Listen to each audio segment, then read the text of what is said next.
তো হেলো বন্ধুরা, তো আশা করি সকলে ভালো আছো। তো আজকে এখানে আমরা কথা বলবো যারা হাটকে যারা বাজকে যেন একটা নতুন ছবি এসেছে সেটা নিয়ে। তো দেরি না করে কাহিনীটা শুরু করে দিই। কাহিনী শুরুতে আমরা ইন্দোর শহরকে দেখায়, যে এখানে একজন কপলকে দেখায় যার নাম হচ্ছে কপিল দুবে আর সোমিয়া চাওলা দুবেকে, যে তারা দুজন ভালোবেসে তাদের বিয়ে হয়। আর তাদের দুজনের ভালোবাসা কলেজ লাইফ থেকেই চলছিল। তারপর তাদের দুজনের পুরো ফ্যামিলিকে ওরা মানিয়ে তারা বিয়ে করে নেয়। তাদের আজকে বিয়ের দ্বিতীয় বছর হয়েছে। তারপর ওরা ঘরের মধ্যে একটা কেক কাটে। তারপর এখানে সোনিয়া সবাইকে কেক দিতে শুরু করে। তখন কেক হঠাৎ খাওয়ার পরে এখানে সবাই বুঝতে পারে যে কেকের মধ্যে ডিম আছে। তো সে কথা নিয়ে যে কপিলের মামি আছে, মামি তারপর সোমিয়ার উপর ও রাগ দেখাতে শুরু করে। কারণ কপিলের যে ফ্যামিলিটা আছে, ওর পুরো ফ্যামিলি একদম ব্রাহ্মণ পরিবার। তারা সবসময় নিরামিষ সবজি খায়, কোনো সময় তারা চিকেন বা এসব কোনো সময় তারা কিছু খায় না। কিন্তু এখানে সোমিয়ার যে ফ্যামিলি আছে, ওদের ফ্যামিলি হচ্ছে পাঞ্জাবি ফ্যামিলি। তো পাঞ্জাবি ফ্যামিলি ওরা ননভেজ যা কিছু আছে ওরা সবকিছু খেত। তারপর এখানে কপিলের মামি সোমিয়াকে কিছু কথা বলতে শুরু করে, যে হতে পারে যে তোমাদের ফ্যামিলিতে তোমাদের মা বাবা একসাথে বসেও 2-3 প্যাক মেরে দেয়, কিন্তু আমাদের ফ্যামিলিতে এসব কিছু চলে না। তারপরে এখানে এসব কথা সোনিয়া শুনে ওর খুব রাগ হয়। তখন তার মামিকে কথা শোনাতে শুরু করে, যে আপনি এখানে এসেছেন, আপনার পুরো পরিবার নিয়ে 6 মাস হয়ে গেছে, এখনো অবধি এখান থেকে যান না, আমরা ঠিক করে ঘুমাতেও পাই না, পুরো ফ্যামিলিটা আপনাকে বেডের উপর ঘুম পাড়ায়, আমরা দুজন কপল হয়ে আমরা দুজন নিচে স্বামী স্ত্রী একসাথে ঘুমাই, আর আপনাদেরকে উপরে ঘুম পাড়াতে দেই। এইসব বিষয় নিয়ে তো আমি আপনাকে কোনো সময় এসব বিষয় নিয়ে তো বলি না যে আমরা আমাদের রুমটা আপনাদেরকে দিয়ে দিয়েছে। কারণ হচ্ছে এখানে কপিলের যে মামা মামি তাদের বাড়িতে একদিন বেড়াতে আসে। তারপর আসার পর থেকে তারা দুজন এখান থেকে আর কোথাও যাচ্ছিল না, তারা ওখানেই এই ঘরের মধ্যে ওরা থাকতে শুরু করে। তার কারণে এখানে কপিল আর সোনিয়ার যে রুমটা ছিল, রুমটা যে তার মামা মামি আছে ওদেরকে দিয়ে দিয়েছে। তারপর এখানে সোনিয়া এসব কথা বলার পর ও রাগ হয়ে এখান থেকে চলে যায়। তারপরে সিনে আমরা দেখি যে কপিল আর সোনিয়া ওরা মাটির মধ্যে নিচে বিছনা করে ওরা শুয়ে আছে, কিন্তু সোনিয়া তো ভিতর অনেক রাগ হয়ে আছে। তখন কপিল তার রাগটা ভাঙানোর জন্য চেষ্টা করছে। তখন সোনিয়া কপিলকে বলে যে মামা মামি হয়ে এখানে এসেছে 6 মাস হয়ে গেছে, আমাদের তো নতুন বিয়ে হয়েছে, আমরা ঠিক করে একসাথে থাকতেও পারি না, যে আমাদের তো একটা প্রাইভেসি রুমেরও দরকার, সেটাও আমাদের নেই। তখনই কপিল বলে উঠে যে আমি একটা নতুন ঘর দেখে নিয়েছি, কালকে গিয়ে রাস্তকের সঙ্গে আমরা কথা বলে নেব। এসব কথা শুনে সোনিয়া খুব আনন্দিত হয়ে যায়। তারপর কপিল ওকে কিস করতে যায়। তখনই যে তার মামির যে কপিলের যে মামাতো ভাইটা আছে ও এখানে চলে এসে ওদের সাথে সে ডেলি ঘুমায়। মানে তাদের মধ্যে যে রোমান্টিক একটা সিন থাকে সেটা শেষ হয়ে যায়, আর তাদের মধ্যে কোনো গুলুগুলি হচ্ছিল না। তারপরের দিন সকালবেলায় কপিল আর সোনিয়া তাদের ঘর দেখার জন্য রাস্তকির সঙ্গে দেখা করতে ওরা বেরিয়ে পড়ে। তার রাস্তার মধ্যে সোনিয়া তাদের ঘরের যে নেম প্লেট থাকে, যে একটা নাম থাকে, সেই নামের একটা প্লেট সঙ্গে করে নিয়ে নেয়। তারপর ওরা দুজন গিয়ে রস্তগীর সাথে দেখা করতে যায়। তারপর তারা রস্তগীর সাথে দেখা করতে গিয়ে ওখানে জানতে পারে যে রুমটার দাম ছিল, সে দামটা ছিল 35 লাখ টাকা। কিন্তু এখন রস্তগীর সাথে দেখা করতে গিয়ে রস্তগী বলে যে ওই প্লেটটার দামই হয়ে গেছে 55 লাখ টাকা। এইসব কথা শুনে ওরা শক হয়ে যায়, কারণ তাদের কাছে এত টাকা ছিল না যে তারা 55 লাখ টাকার একটা পুরো প্লেটই নিতে পারবে। কারণ তারা একজন মিডল ক্লাস ফ্যামিলির ছিল, কারণ এত টাকা নিয়ে তারা একটা রুম নেওয়া তাদের অসম্ভব ছিল। তারপর তারা এই ডিলটাকে ক্যান্সেল করে দেয়। সোনিয়া একজন স্কুল টিচার ছিল, আর যে কপিল আছে, কপিল ও ইয়োগা মাস্টার। তাদের দুজনের টাকা দিয়ে তাদের যে ঘর আছে ঘরটা চলবে। একদিন সোনিয়া যখন স্কুল থেকে ও বাড়িতে ফিরবে, তখন ওর কাছে একজন আসে যে মিষ্টি নিয়ে, যে ওরা নাকি প্রধানমন্ত্রী আবাস যোজনা থেকে ওরা ঘর পেয়েছে। তারপর এসব শুনে সোনিয়া ভাবতে শুরু করে যে কি করে ওরা ঘর পেলো। তারপর তাকে জিজ্ঞাসা করে যে প্রধানমন্ত্রী আবাস যোজনা থেকে যাদের ঘর পাক্কা ঘর না, যারা বিল্ডিং ঘর থাকে না, তাদের যারা নর্মাল ঘরে থাকে তাদেরকে ঘর দেওয়া হয়। এসব শুনে সোনিয়ার মাথার মধ্যে অনেক কিছু চলতে শুরু করে। তারপর এসে কপিলকে ও বলে যে এরকম সরকার থেকে ঘর পাওয়া যায়। তারপর এসব কথা কপিলকে বলার পর সোনিয়া কপিলকে যে অফিসিয়াল কিছু এরকম আছে না সরকারি, যে এখানে গিয়ে আপিল করবে, ওখানে কপিলকে পাঠায়। কপিল গিয়ে ওখানে সন্তোষের সাথে দেখা করে, যে মেন এসব দেখে ওখানে গিয়ে কপিল বুঝতে পারে যে এই যে যোজনা আছে, যে প্রধানমন্ত্রী যোজনা, এটা শুধু গরিবের জন্য, একটা লেভেলের জন্য, কিন্তু তাদের তো এটা মিলবেই না। তারপরে কপিল এখান থেকে বেরিয়ে চলে আসে অফিস থেকে। কিন্তু অফিস বাইরে আসার পর তাদের সঙ্গে একজন ভগবান দাস বলে একজনের পরিচিত হয়। তারপর ভগবান দাস তাকে একটা কার্ড দেয় যে ওর অফিসে আসার জন্য। তারপরে একদিন কপিলের যে বাইক আছে, বাইকের তেল শেষ হয়ে যাচ্ছিল। তারপর তারা হেঁটে আসছিল দুজন। তারপর ও আস্তে আস্তে হঠাৎ করে দেখে যে ভগবান দাসের অফিস। তারপর ওখানে ওরা ঢুকে বসে। তারপর ভগবান দাসকে জিজ্ঞাসা করে যে আমরা কি করে এরকম ঘর পাবো বা কিছু। তখন ভগবান দাস তাদেরকে বলতে শুরু করে যে এটা শুধু গরিবদের জন্য, যারা একদম গরিব দেশের মধ্যে তাদের জন্যই এই প্রধানমন্ত্রী আবাস যোজনা বানানো হয়েছে। তাদের কাছে এরকম কোনো পাকা ঘর যাতে না থাকে, তারাই এইমাত্র ঘরটা পাবে। এসব কথা শুনে কপিল আর সোনিয়া ওদের মনটা ভেঙে যায়, কারণ তাদের কাছে পাক্কা ঘর ছিল। তারপরে ভগবান দাস তাদেরকে দুটো অপশান দেয়। তাদেরকে প্রথম অপশান দেয় যে এখানে কপিল আছে, কপিল তার পুরো ফ্যামিলি থেকে ত্যায্যপুত্র করে দিলে, যখন তার বাবা করে দেবে তখনই সে একটা ঘর পাবে। আর দ্বিতীয় অপশন হচ্ছে তাদের মধ্যে যদি ডিভোর্স হয়ে যায়, কপিল আর সোনিয়ার মধ্যে যদি ডিভোর্স হয়ে যায়, তাহলেই তারা একটা কিছু ঘর পেতে পারে। তারপরে কারণ সোনিয়া ও একা হয়ে যাবে, তারপর সোনিয়ার নামে একটা ঘর চলে আসবে।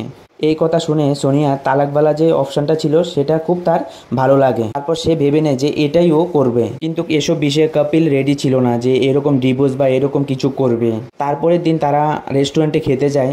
খেতে গিয়ে তখন সোনিয়া তাকে বলে যে আমরা কি সত্যি সত্যি কি আর এখানে তালাক নিয়ে নিচ্ছি নি? আমরা তো শুধু পেপারের মধ্যে আছে, শুধু আমরা ঘরটা হয়ে গেলে তো আমরা আবার বিয়ে করে নেবো, আমরা আবার একসাথে হয়ে যাব।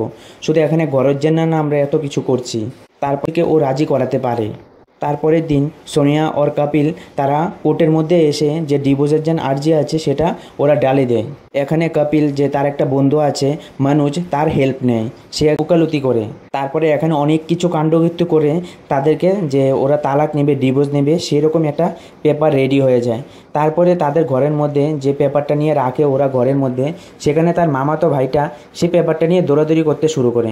তখন তার মামা এই পেপারটা পড়ে নেয় যে তাদের মধ্যে ডিভোর্স হয়ে যাচ্ছে। তারপর তারা পুরো ঘরবাসীকে জানিয়ে দেয় যে তাদের মধ্যে ডিভোর্স নিয়ে নিচ্ছে, আমরা কিছু জানি না, এরকম বলে পুরো ঘরকেও জানিয়ে দেয়। তারপর পরিবারের সবাই গিয়ে সোনিয়া আর কপিলকে জিজ্ঞাসা করে যে তোমাদের মধ্যে এরকম কি ভেজাল হয়ে গেছে যে তোমরা দুজন একজনকে তালাক নিচ্ছ, দুজনের উপর ডিভোর্স নিয়ে নিচ্ছ। তারপর ওরা বুঝতে পারে যে ওদের কাগজটা তাদের হাত লেগে গেছে। এখানে কপিল আর সোনিয়া তাদেরকে কিছুই বলছিল না যে কোন কারণে তারা এখানে ডিভোর্স নিচ্ছিল। তারপরে এখানে কপিল আর সোনিয়া তাদের মধ্যে ঝগড়ার মতন এখানে একটা তারা নাটক করে। তারপরের দিন সোনিয়ার মা বাবা তাদের বাড়িতে চলে আসে। এখানে সোনিয়ার মা বাবাও ওরা বুঝতে পারছিল না যে তাদের দুজনের মধ্যে এত ভালোবাসা ছিল, হঠাৎ করে তারা কেন এখানে তালাক নিয়ে নিচ্ছে, ডিভোর্স হঠাৎ করে কেন নিয়ে নিচ্ছে। তারপরের দিন সোনিয়া আর কপিল দুজনকে কোর্টের মধ্যে ওদেরকে ডাকে। ওখানে কপিলের যে বন্ধু আছে মানুষ, সেখানে ও থাকে। তারপরে তাদের দুজনকে জিজ্ঞাসা করে যে তারা কেন এখানে ডিভোর্স নিচ্ছে। তখন সোনিয়া জাজকে বলে যে সে অন্য মেয়েদের সঙ্গে ও চক্কর চালাচ্ছে, তাই জন্য আমি আর ওর সাথে কোনো সংসার করতে চাই না। তখন আবার যখন কপিলকে জিজ্ঞাসা করে, কপিল বলে যে আমি একজন ইয়োগা মাস্টার, তাই আমি এরকম আমার যে ক্লাস করতে অনেক মেয়েরাই আসে, কিন্তু ও সব মেয়েদের উপর এরকম নজর রাখবে, তাহলে তো আমি ওর সাথে সংসার করতে পারি না, না যে আমার ওই মেয়ের সাথে কিছু চলছে, ওই মেয়ের সাথে কিছু চলছে, তাহলে তো এখানে আমি কোনো ওর সাথে সংসার করতে পারি না, তাই জন্য আমাদের এখানে ডিভোর্স চাই। এই কথা জজ শোনার পর তারপর জজ বলে যে এখনও আমার লাগছে যে তোমরা দুজন একজনের সাথে একটু সময় স্পেন্ড করলে সব কিছু ঠিক হয়ে যাবে, তাই জন্য আমি তোমাদেরকে 6 মাস পরে আবার দেখো, 6 মাস একসাথে দুজন থেকে যদি কিছু ঠিক হয়, তারপর তোমরা 6 মাস পরে আবার আমার কাছে আসো। এই কথা শুনে সোনিয়া আর কপিল তারা বিরক্ত হয়ে যায়। তারপর ওরা আবার চলে যায় ভগবান দাসের কাছে। ওখানে কোর্টের মধ্যে যা যা কিছু হয়েছে সব কিছু ভগবান দাসকেও খুলে বলে। তখন ভগবান দাস তাদেরকে বুদ্ধি দেয় যে এখানে কেউ না কেউ একটা কিছু কাজ করতে হবে। যেমন এখানে কপিলকে যে কোনো একটা মেয়ের সাথে চক্কর চালিয়ে তার ছবি তুলে ও জাজের কাছে দিলে তখন যদি কিছু হয়, হতে পারে দুজনের মধ্যে ডিভোর্স খুব তাড়াতাড়ি হয়ে যেতে পারে। তারপর ভগবান দাস যেরকম বলে ওরা এখানে এসে সেরকমই করতে শুরু করে। কপিলের যে পড়োশি আছে মেজুবিন, ওর সাথে ও একটু চক্কর চালাতে শুরু করে যাতে ওরা ছবি তুলে নিয়ে ওরা জাজের কাছে দিতে পারে। সোনিয়া তাদের ফটো তুলে নেয়। তারপর এই ফটো নিয়ে কোর্টের মধ্যে ওরা দিয়ে দেয়। তারপর এখানে ফাইনালি তাদের দুজনের মধ্যে ডিভোর্স হয়ে যায়। তারপর এখানে সোনিয়া যে কপিলদের তাদের বাড়িতে থাকতো, ওখান থেকে ও বেরিয়ে ও কিছু দূরে ও একটা রেন্টে একটা ঘর নিয়ে নেয়। তারপরে দিন কপিল ও সোনিয়া যে তাদের ডিভোর্স পেপার আছে, পেপারটা নিয়ে ভগবান দাসের কাছে যায়। ওখানে তারা যাওয়ার পর ভগবান দাস তাদেরকে বলে যে ও যেন এতগুলি কাজ করে দেবে, তার জন্য তাকে 4 লাখ টাকা দিতে হবে। ওখানে কপিল আর সোনিয়া তাদের মধ্যে অনেক লড়াইপিটা হয়ে যায়, কারণ ভগবান দাস আগে এসব বলেনি যে তার এত টাকা লাগবে, কিন্তু হঠাৎ করে ও এত টাকা কোথায় জোগাড় করবে তারা দুজন। তারপরে এখান থেকে বেরিয়ে তারপরের দিন তারা এখানে জনসেবা যোজনা যেন আছে ওদের অফিসে গিয়ে উঠে তারা দুজন। আর ওখানে কপিল তার যে হলিয়াটা আছে, যে মাথাটা আছে, ও নতুন একটা দাঁত লাগিয়ে একটা মুখের মধ্যে একটা তিল লাগিয়ে ও ভেষটা চেঞ্জ করে যায়, কারণ সন্তোষ যে আগে ও গিয়েছিল ও ঘরের জন্য, ওকে দেখলে চিনে ফেলবে তাই জন্য। আর ওখানে কপিল তাদের কাম করার জন্য যে সন্তোষ আছে যে অফিসে কাজ করে তাকে ঘুষ দেওয়ারও কথা বলে, কিন্তু সন্তোষ এই ঘুষ নিতে রাজি ছিল না। ও চিল্লাতে শুরু করে। তারপর তারা দুজন এখান থেকে বেরিয়ে চলে আসে। আর ওখানে ভগবান দাস আসে। ভগবান দাস এসে তাদেরকে এখান থেকে বেরিয়ে নিয়ে আসে। তখন ওখানে ভগবান দাস আবার তাদেরকে বলে যে তাকে 4 লাখ টাকা দেওয়ার জন্য। তো তখন তাদের কাছে আর কোনো কাজ ছিল না, সোনিয়া আর কপিলের কাছে কোনো কাজ ছিল না যে তারা অন্য কোনো একটা কাজ করবে। তখন ওরা রাজি হয়ে যায় যে ভগবান দাসকে ওরা 4 লাখ টাকা দেবে। তারপর এখানে ভগবান দাস সোনিয়াকে নিয়ে ওরা অফিসে নিয়ে যায়। অফিসে গিয়ে ওদের যে ফর্মটা ফিল আপ করাতে হবে পুরো ফর্ম ফিল আপ করিয়ে জমা করিয়ে দেয়। তারপরে কপিল যখন সোনিয়াকে ওদের কলোনিতে ছাড়তে আসবে, ওখানে একজন গার্ডকে দেখায় যে ও খুব স্ট্রিক্টলি কে কার সাথে কথা বলছে, কে কার সাথে দেখা করতে আসছে, ও সব কিছু নজর রাখে। তখন গার্ড সোনিয়াকে জিজ্ঞাসা করে যে এ কে। তখন সোনিয়া বলে যে এ আমার ভাই হয়। তারপরে সোনিয়া আর কপিল তারা দুজন লুকিয়ে লুকিয়ে একজনের সাথে একজন দেখা করতে শুরু করে। আর ওখানে নাকি কপিলের ফ্যামিলিদের কোনো জানা ছিল, বা এখানে সোনিয়ার ফ্যামিলিদের কোনো জানা ছিল যে তাদের মধ্যে কীরকম ডিল চলছে, যে তারা যেন এখানে প্রধানমন্ত্রী আবাস যোজনার জন্য ওরা ঘরের জন্য অ্যাপ্লাই করছে, এরকম যে ডিল চলছে ওদের ফ্যামিলির মধ্যে কেউই জানতো না। তারপরে সোনিয়া আর কপিল যে কোনো রকমে ওরা ম্যানেজ করে 4 লাখ টাকা ম্যানেজ করে ভগবান দাসকে ওরা দিয়ে দেয়। তারপরে একদিন কপিল যখন সবাইকে যোগা শেখাচ্ছিল, তখন যেন তার পড়োশি আছে মেয়াজুবিন, ও তার ক্লাসে জয়েন করে নেয়। মেয়াজুবিন ভাবছিল যে কপিলের সাথে তার একটা কিছু সম্পর্ক হয়ে যাবে, কারণ এখন কপিল ওদের ডিভোর্স হয়ে গেছে, তাই ও ভাবছে যে ওর ক্লোজ আসলে ওকে কিছু একটা বলতে পারবে। আর তার যে মনের কথা ছিল মেয়াজুবিনের, যে তাকে ভালোবাসে, সে কথাও ও বলেনি এখনও, এই কথার কোনো জবাব দেয়নি।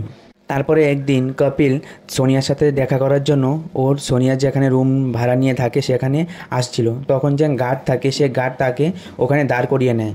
তারপর কপিল বলে যে আমি সোনিয়ার ভাই, ওই দিন যেন এসেছিলাম আমি গেটআপটা চেঞ্জ করে এসেছিলাম, আমার একটু দরকার ছিল তাই, কারণ ও একটা নাটক কোম্পানির মধ্যে কাজ করে।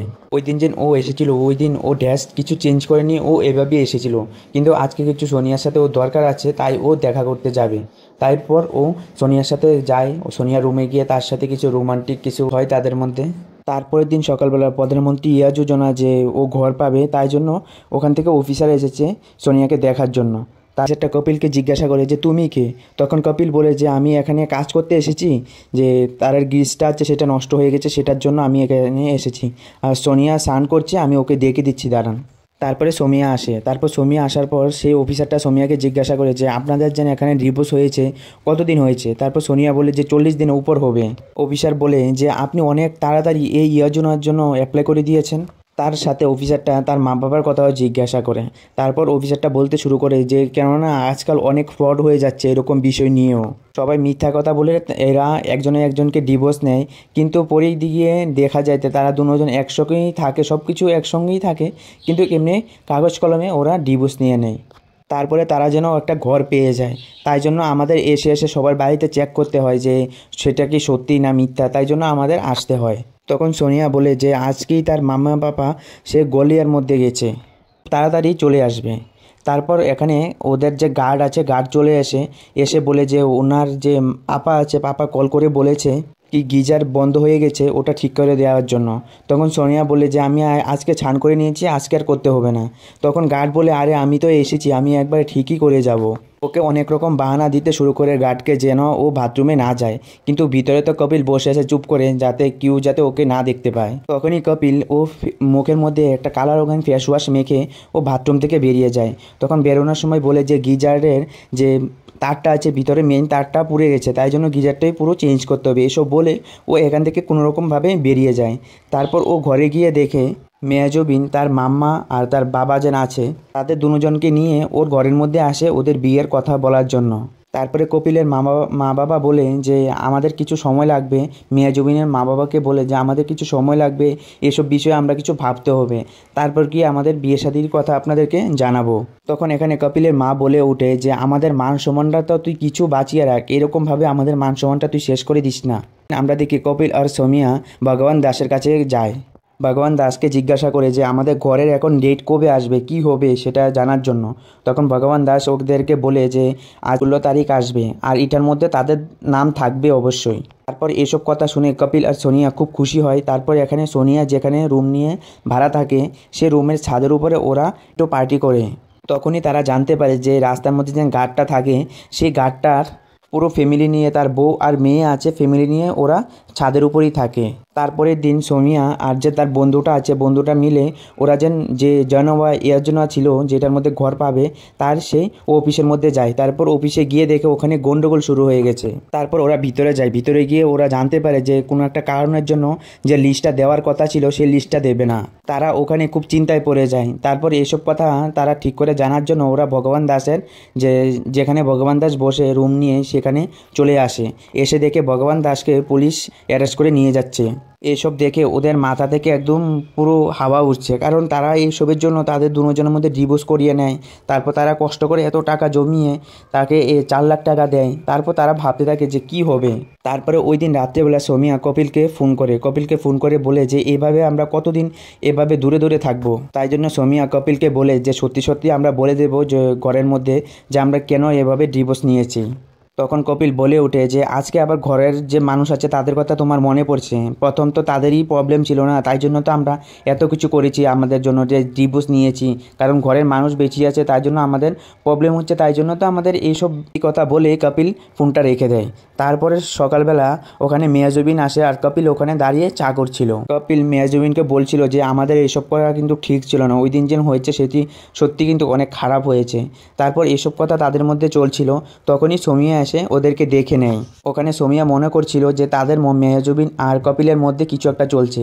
তারপর ও মেয়াজুবিনকে অনেক কথা শুনিয়ে দেয়, ছোটোবেলা থেকে কপিলের পিছে ঘুরছে এরকম বলে অনেক কিছু ওকে শুনিয়ে দেয়। কিন্তু এসব শুনে কপিলের অনেক রাগ হচ্ছিল। তখন কপিল বারবার সোমিয়াকে বলছিল যে এসব কথা না বলার জন্য। তারপরে কপিল ছাদের মধ্যে দাঁড়িয়ে ভাবছে যে কি হবে। তখন কপিলের বন্ধুটা এসে কপিলকে বলে যে এরকম আমিও তোদের মতো আরও অনেকগুলি এরকম ডিভোর্স করিয়েছি, যে এরকম যাতে কোনো বেশি ভেজাল না হয়, যে পরে কিছু না কিছু হয়ে যাবে, এরকম যাতে না হয়, একটা এখানেই সলভ করে দে। তারপরে কপিল তার বন্ধুর কথা শুনে ও মেয়াজুবিনের রুমের মধ্যে যেতে শুরু করে। তখনই গার্ড তাকে দাঁড় করায়। তারপর গার্ডকে বলে ও বাইকটা সাইড করে দাঁড়ায়। তখনই দেখে যে মেয়াজুবিন তাদের মধ্যে খুব ঝগড়াঝাটি শুরু হয়ে যায়। অনেকক্ষণ ধরে এখানে এক একজনকে অনেক কথা শোনাচ্ছে। তখন গার্ড ওকে যে ও সোনিয়া সুধা ও রুমের দিকে চলে যাচ্ছিল, তখন গার্ড কপিলকে ওকে দাঁড় করায় যে স্যার আর সামনের দিকে আপনি যাবেন না। তখন ও গার্ডকে একটা থাপ্পড় মারে। তখন গার্ড ওকে বলে যে আমাকে যদি থাপ্পড় মারলে আপনাদের যদি এরকম ম্যাটার শেষ হয়ে যায় তাহলে আমি আরেকটা গাল পেতে দিচ্ছি, ওই গালটা তো আপনি আমার তাকে থাপ্পড় মারুন, কোনো আমার তাতে অসুবিধা নেই। তারপরে কপিল আর সোনিয়া তাদের দুজনের সাথে কোনো কথাবার্তাই কোনো হচ্ছিল না। তারপরে তাদের মধ্যে অনেক দিন হয়েছে কথাবার্তা হচ্ছিল না। তারপর একদিন সোনিয়ার ঘরের মধ্যে ওদের যে অ্যাপ্লাই করেছিল আবাস যোজনার জন্য ঘরের জন্য, সেটা কনফার্ম হয়ে যায়। সোনিয়া একটা ঘর পেয়ে যায়। তারপর তার মাম্মা আর তার পাপাকে নিয়ে ওই ঘরটা দেখে আসে। তারপর সোমিয়া ওই পেপার আর ঘরের যে চাবিটা আছে ওটা নিয়ে কপিলের ঘরের মধ্যে আসে। এসে কপিলকে চাবি দেয়। তখন কপিল বুঝতে পারে যে ওর কনফার্ম হয়ে গেছে, ঘর ও পেয়ে গেছে। তখন কপিল তার ঘরের মধ্যে সব কিছু সত্যি বলে দেয়। তারপর তাদের ফ্যামিলির মধ্যে অনেক ঝগড়াঝাটি শুরু হয় যে এসব কেন করেছে একটা ঘরের জন্য। তারপর এসব কথার মধ্যে তার কপিলের যে মামি আছে তার হঠাৎ করে শরীরটা খারাপ হয়ে যায়। তারপর তাকে নিয়ে তাড়াতাড়ি হসপিটালে ওরা চলে আসে।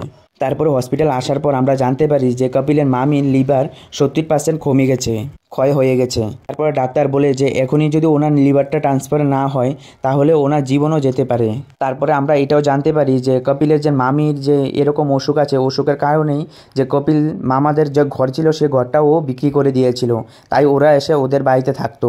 কপিলের মামি আর যে মামা আছে ওরা কাউকে কিছু বলেছিল না। তাই তারপরে কপিল আর সোনিয়া ওরা কাঁদতে একসাথে এক জায়গায় বসে। তারপর ওরা বলতে শুরু করে মামা মামির জন্য ওর যে বাড়িটা আছে বাড়িটা অবধি বিক্রি করে দিয়েছে, আর আমরা একটা ঘরের জন্য আমাদের যে রিলেশনটা আছে সেই রিলেশনটাও শেষ করে দিয়েছি। তখন বাইরের মধ্যে বসে বসে ওরা কান্না করছে কপিল আর সোনিয়া। তখন কপিল বলছে যে আমরা কি করছি, যে আমরা একটা ঘরের জন্য আমাদের যে সম্পর্কটা আছে সেটা শেষ করে দিয়েছি, আর মামির জন্য ওদের যে বাড়িটা আছে পুরো বাড়িটাই বিক্রি করে দিয়েছে। তারপরে আমরা দেখি যে ওখানে যে গার্ড ছিল, গার্ডের বাড়িতে গিয়ে, যেখানে গার্ড উপরে থাকে, ওকে গিয়ে ও যে চাবিটা দিয়ে আসে যে ওরা ঘর পেয়েছে, কারণ জরুরি ছিল, কারণ গার্ড আর গার্ডের পুরো ফ্যামিলি ওই ছাদের উপরেই থাকে। তারপর ওদের বিয়ে হয়ে যায়, কপিল আর সোনিয়া আবার বিয়ে হয়ে যায়। তারপর পুরো ছবি এখানে শেষ হয়ে যায়। তো আপনাদের কীরকম লাগলো ছবিটা সেটা কিন্তু কমেন্ট করে জানাতে ভুলবেন না। তো আজকের জন্য বাই। আর যদি ভিডিওটা ভালো লেগে থাকে তাহলে বন্ধুদের সাথেও শেয়ার করতে পারেন। তো বাই, ধন্যবাদ।